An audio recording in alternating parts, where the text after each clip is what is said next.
Holy see, Batman! Christianity was just banned in Nanaimo. Well, no, not really. It's just Ezra Levant playing victim for the Christian religious power dynamic in the country. Alright, Ezra Levant, what is it this time? Are those pesky Roma bothering you again? Because the bigots I've been talking about, they're Nanaimo City Council. The mayor and the alderman, all except one who did his best to stop this. Last month, Nanaimo City Council passed a shockingly bigoted motion. A motion to ban Christians who they find, quote, divisive, from using publicly funded facilities like the convention center in town. For nearly a half an hour, Ezra Levant goes on about how Christianity has been banned in Nanaimo, when in actuality they were just prevented from speaking it on public property because the group contained well-known homophobe Henry Cloud. He's one of the Christian guys who says that homosexuality can be cured, and this is obviously very offensive. And that kind of homophobia is why their ability to speak at that particular location was revoked. As you can imagine, Canada being Canada, we don't tolerate that.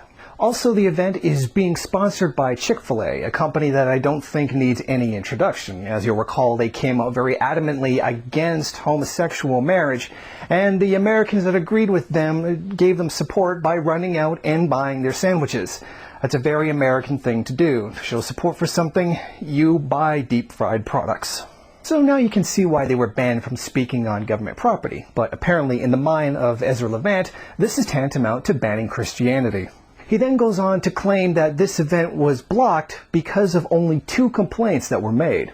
All right, he goes on, but you get the message. Patchy got 2 calls, or maybe it was 1, he wasn't quite sure, from someone in the lesbian and gay community who was offended.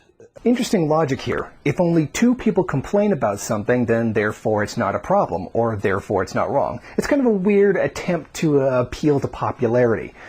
Like, for example, I could point out how 98% of climate scientists say that climate change is actually happening, while he continues to support the 2% that don't. So by his logic, we could conclude that global warming is very real while he denies it. A couple of times throughout his broadcast, he goes back to why the group was banned from speaking.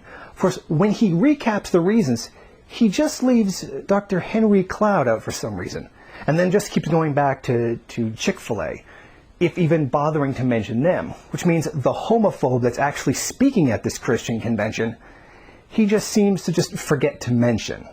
And then when he speaks about the city councilors who brought forward the idea to ban them from speaking on the public property, he proceeds to call them a lot of names.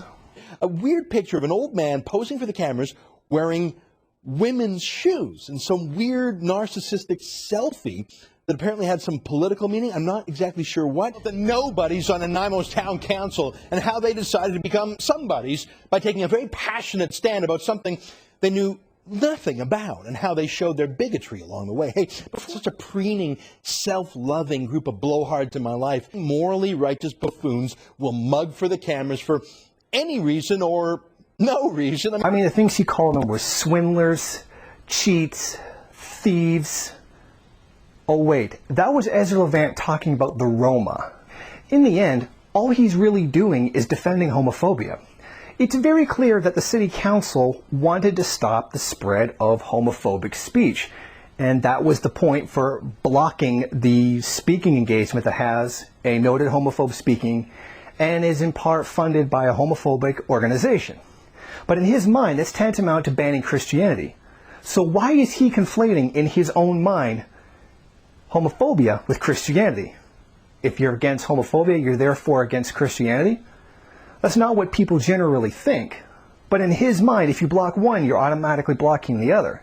It's strange how, in his own way, he's the one that's calling Christianity homophobic. Thank you for watching. Please comment and rate the video. If you liked it, hit subscribe or check out some of these other great videos. If you wish, share it on social media. While you're at it, why don't you follow me on Twitter? And if you got time, go on over to the MRN bookstore and check out some of the latest books available.